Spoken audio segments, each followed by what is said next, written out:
basin, which is like a long mirror, and you're already in a certain state that you could pick up stuff. So he was trying to recreate that a lot of times using mirrors. And we tried that. I know, again, in the room, when there's a whole bunch of people in this hotel, and not many of us actually picked anything up, but some people did. Well, I find that a lot of people, it takes something different for everyone to put themselves in that state of mind. Yeah. And it is interesting to mention water, because there are certain people who, I was talking before about pyromancy. I forget what the term is for doing this with water actually right now. It's not hydromancy, I know that. It's just the first thing I'm thinking of. But yeah, there's a lot of people who really get into that. And personally, I use mirrors constantly in my rituals. Like, my whole temple space is surrounded in mirrors. I like to be able to look at myself, or look myself in the eye when I'm saying the stuff that I'm saying and doing the gestures that I'm doing. My first temple, my old one, there was 17 mirrors at all different angles, so if you're walking around the room, you're constantly seeing like a flash of a random body part out of the corner of your eye. It always felt like there's someone else in the room with you, which I liked a lot. And Crowley used mirrors too. His temple in London had one mirrored section. That was, and I think there is a certain amount of relevance to that, and a certain amount of ability to focus. And honestly, if you're trying to make sure that your gestures are correct and your positions are correct and you're doing all the signs correctly, it is helpful to be able to look at yourself while you're doing that, because you don't always know. We have involuntary movements that we don't necessarily catch the same way, and you have to condition yourselves out of that, and that takes time and practice, and mirrors are definitely helpful. Have you experimented much with automatic writing? A little bit. I would say that when I'm communicating with the spirit, what happens is a form of automatic writing in a sense. Although usually, like, I'll get an impression and put it down. I have had a few goes at that. I haven't got really great results with it, honestly. So I don't think it's really for me. I did, like, the hilarious one that I did was working with the entity Baphomet a few years ago, where I was supposed to write his book. And I got into this state. It was on the winter solstice. I did the big ritual. I've been doing rituals to him for something like 13 weeks beforehand, like getting ready. And I wrote it down, and it was barely legible. And the parts that, it was weird, because there were times when I realized that it wasn't clear, so I'd write in capital letters very clearly, print what was being said there. And there would be like 3 pages of indecipherable text, and then one word that was suddenly clarified. It's like, oh, now you gotta understand that. It's like, well, that doesn't really help me. Like, I have no idea what this is saying at all. It all just turned into a bunch of squiggles. So it was ultimately a failure, and it took me a lot of work to produce. But, you know, Baphomet's kind of one of those entities that's very, it takes a lot to get deeply in contact with, and, you know, I haven't stopped trying. But.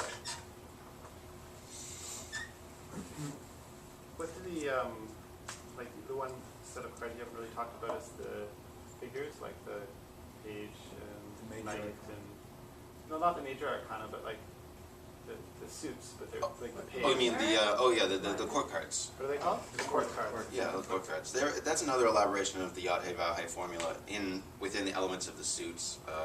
Because, you know, like the knight would be fire, and the queen would be water, the prince would be air, and the page or princess would be earth. Sure, so what is it? Knight is fire. The queen is water, the king is air, and the princess in Crowley's system is earth. And Which is the page in the original. yeah. And those are cards that are kind of more associated with personalities, but they're really, this is where the system really keys into the Enochian watchtowers, because the 4 suits are divided into 4 elements, and the 4 members of each court family, as it were, are divided into 4 elements, just like the Enochian watchtowers are all divided into 4 elements, and then they are subdivided into 4 elements beyond that. So there's a direct connection between that. So wait, and king is air and queen is water? That's right. And I think that's part of the reason that I'm suspicious that Eliphas Levi had something to do with that reorganization and that categorization of this system, because he had access to that information at a time where very few people had access to that information. His version of the tarot is kind of the one that got appropriated by the Rider-Waite deck, which is kind of the first thing. It's like the one that was the big one for a long time, and there weren't a lot of alternatives to it for a long time. And it was deliberately obfuscated by Waite, because he loves to do shit like that. He does that a couple times, actually. Not just, he does that in the tarot, he does that with Agrippa's squares where he fucks with the position of different numbers and stuff like that. And if you look at the squares in Levy, and then Waite's translations, he changed his stuff around because he thought he was protecting people from the dangers of ceremonial magic. So he's a dick. Yeah, I find that those cards are the ones that have, when they come up, they usually relate to people. Almost invariably, it's talking about an individual person.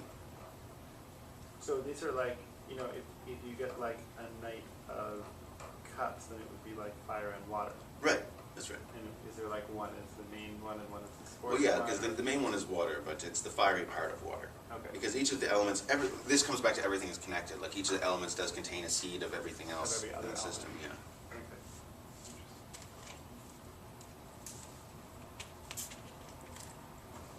It's kind of a loaded question, I guess, but how do you feel in terms of, I've known, like, especially astrologers, people who are really, you know, experts at astrology and that sort of thing. I think that a lot of the time there seems to be this mentality that, almost like a defeatist kind of mentality of like things are already predestined and that sort of Yeah, thing. I honestly, that's a good question and a difficult question. I don't have a final answer to that question really. Like I am still on the fence as to how much is predetermined and what is or isn't. Like I have had the experience, like it's like I said before. I mean, I think that it's more about the way things happen than what happens. And when I use my example, provoking a disaster, that's where that's led me. So it's like there's an energy that's prevalent and it can manifest in any number of ways. Exactly. It will take the path of least resistance to manifestation every time. And so if you create a route for it to manifest in that way, then that's where it's going to. It's like digging a trench to like divert the course of a stream or something like that. You have to like create a path of least resistance for the energy to move. And which is also how people I think can use this practically, but I don't know what that says about determinism or predeterminism or anything like that. I think that a certain amount is determined, but I think that that kind of determinism isn't necessarily exact. Like, Crowley, he determined through a reading one of his disciples the exact day and date, oh yeah, time somebody would die. yeah, Crowley is very accurate at doing stuff like So that. I don't know. So what's the, like, some of the practical uses of divination? The most practical use would depend on exactly what you're trying to accomplish. And I think that once people familiarize themselves with the system, it becomes easier to integrate that system into their life, which, like I said, regular readings, regular looking at the system, keeping a record, all that stuff. But most practically, I think that it's a way of A, managing events, and B, anticipating events, because that is an important thing to do. It can let you know when it's a good time to do a particular thing. If you're trying to make a decision as to how you spend your time and you want to accomplish certain things, then they will tell you, like, this is a good time for this is a good time for that. Particularly with astrology, because you can anticipate astrology years in advance. Like, you know what planets are going to be where. It's not a mystery. So, you know, you can plan your day around that. And it does come down to planning, and I think we live in a culture that people with very poor planning skills, very poor time management skills, and when they do choose to develop those skills, they're invariably towards their job and not, you see them fall apart when they actually deal with their real lives. And I just think that that's, it is really the planning aspect. It is ultimately one of the most practical forms of occultism, really, because it does give you a sense of like how to organize your time, or even like what can happen in a given day. Actually, when mentioning planning, when you were talking before about intellect and the fact that it has value, even though it has its severe limitations as well. I was reminded there's a famous aphorism that some very successful general, I forget which, Eisenhower or somebody else, said that plans are useless, but planning is essential. And it kind of encapsulates that. You know,